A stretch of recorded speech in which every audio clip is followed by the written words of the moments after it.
Today I will show you how to remove a rear bumper on a 2013 Ford F-150.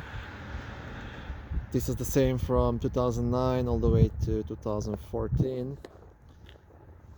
Now mine is broken. The car was hit in the back. So first what you should do, there are two license plate lights in these holes.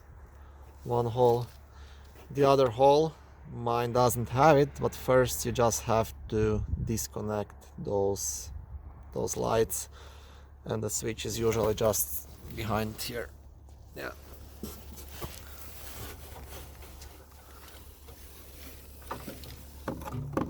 Actually mine is right here, but it's already out because it's broken. And after that you have only 6 screws to remove. I will show you where they are located. So 3 on this side and 3 on the other side. So if you go underneath, those are the ones you have to remove.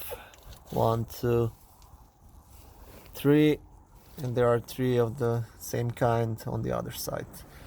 And once you do that, the bumper will just slide down.